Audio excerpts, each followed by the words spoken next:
Hello, everyone.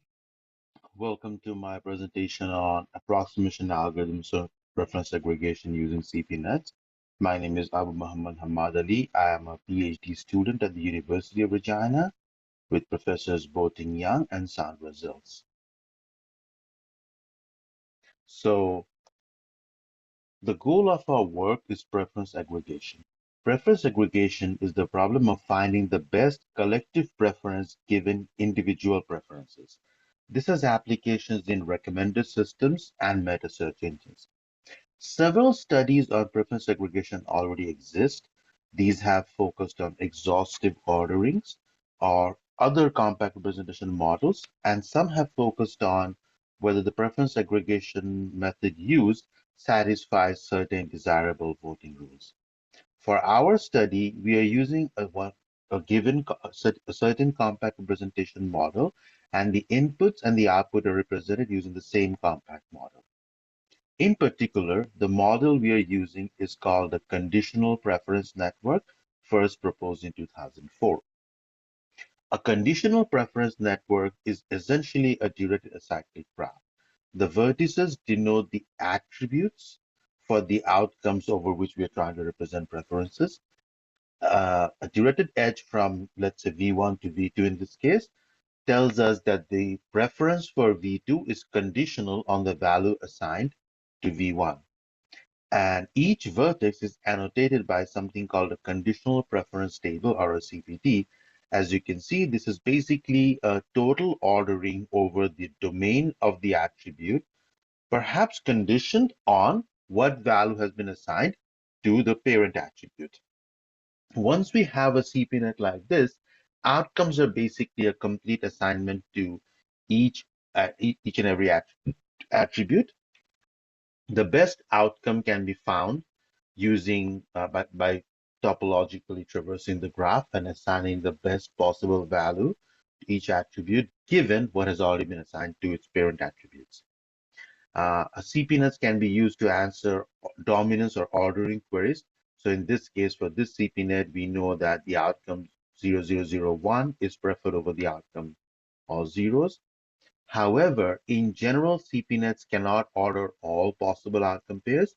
In this case, for instance, the outcomes 0000 and 0011 cannot be ordered either way. Like we cannot say that one of them is preferred over the other, given this particular CPNet. So our problem is given a set of CPNets, we want to find the best collective CPNet. However, the number of outcome pairs can be doubly exponential, and at present there is no efficient algorithm known to even answer the dominance queries for one pair of outcomes.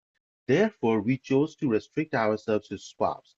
A swap is an outcome pair that differs in the value of exactly one attribute.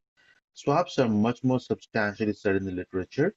A lot of the early CPNet learning algorithms have also focused on swaps. And ordering swaps is easier than ordering arbitrary outcome pairs because it can be done by looking at only the CPT of the attribute whose value is different in the two outcomes. So once we chose our focus on swap, we had to define disagreement and objective functions. So here we can see we go in stages. The disagreement over for a pair of CPNs n and n star for a given outcome pair O and O prime is very simple. Um, we're simply going to say they agree if both of them order the same way and disagree otherwise. Once we have this for one outcome pair, we can iterate over the set of all swaps and get the pairwise swap distance between the swap distance between a pair of CPNets. We use the word distance because when restricted to swaps, this disagreement function actually satisfies all the properties of a distance function. And then we can define our objective function as the sum of all the pairwise swap distances from a given tuple T to our collective preference NS. So once we have the objective function, the first thing to think about is optimal solutions. Ali et al. 2021 showed that the CPT aggregation problem is not optimally solvable in polynomial time in general. In addition, for one of the early results in our paper show that the scaling is not hindered by the number n of attributes, but by the number t of input CPTs. In other words, it's not a problem if n is growing. The problem is when t grows at a certain rate, where n is the number of attributes over which the CPTs are defined, and t is the number of input CPTs. So this is the result we're talking about for a fixed t, where t for any constant t, there is a linear time algorithm that optimally solves the CPT aggregation problem. So given that in general the problem is not optimally efficiently solvable, we chose to focus on approximation algorithms. The first idea we had is based out of a couple of papers by Endres et al. So Enris, Grandi, and Porello showed that in general, distance-based optimization for any kind of binary aggregation, of which preference aggregation is CP-net aggregation is a special case, any kind of distance-based optimization is intractable. They also showed that they also attempted approximate distance optimization using restricted solution space. So they're reducing the hypothesis space. And this approach used in Anderson Grandi 2014 is essentially equivalent to using the input CPT, which minimizes the sum of pairwise distances. And they show that this approach does give it to approximation, but also that it is not guaranteed to give anything better than a two approximation in general. However, CPNets are more structured, and we have been able to show that a ratio upper bound of 4/3 is possible by exploiting the special structure of CPDs and making certain structural assumptions. In particular, we want to talk about what we refer to as symmetric CPTs. If you look at the CPT at the far left, this is a CPT with 3 parents and 8 possible value assignment to parents, and we can see that there's 8 possible orders. The second CPT, the one in the middle, is what if we took the leftmost CPT and fixed V1 to 0. As we can see, even in this case, the number of 0/1 and 1/0 orderings remains the same. And finally, if we fix V2 to 0, once again, there's now two orderings. One of them is 0/1 and the other is 1/0.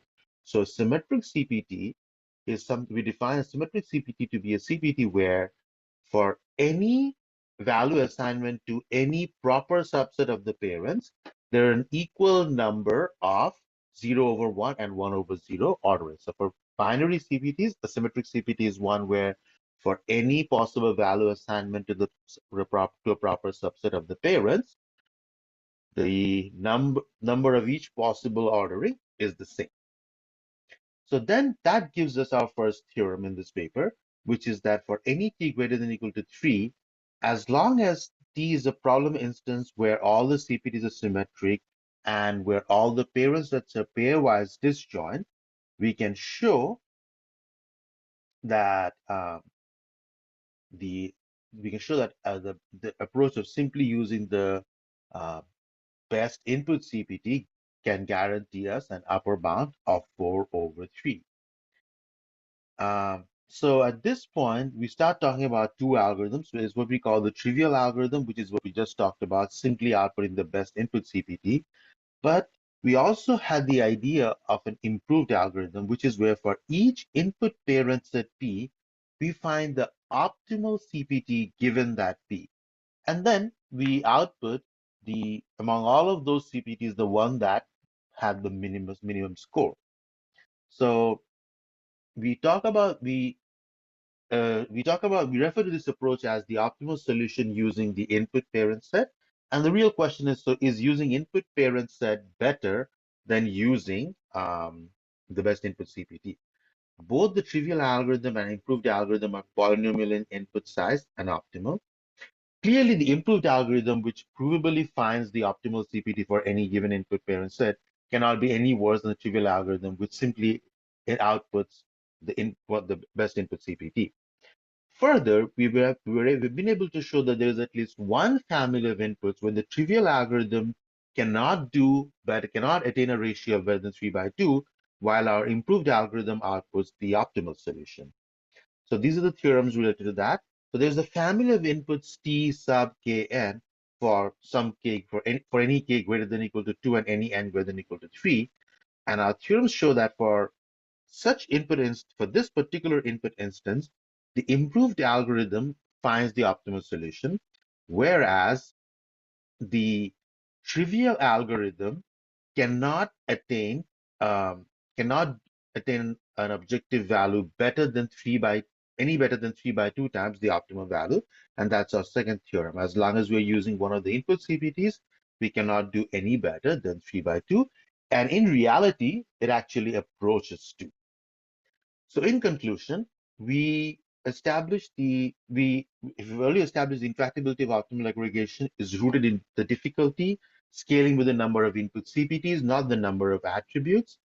Henceforth, we focus on approximation algorithms that constrain the output to be linear in input size, and we would like to provide upper bounds on the approximation ratio. A trivial algorithm that simply outputs the best input CPT yields a true approximation. With some constraints on the input, we show that the ratio can actually improve to an upper bound of 4 over 3. We also designed a polynomial type algorithm which can never be worse than the trivial algorithm, and show that there's a family of input instances on which it does substantially better. So far, we have not found any problem instance on which this algorithm, the improved algorithm, attains an approximation ratio greater than 4 over 3. So our goal is to either show that this is always going to be the case or find a counterexample. Thank you very much.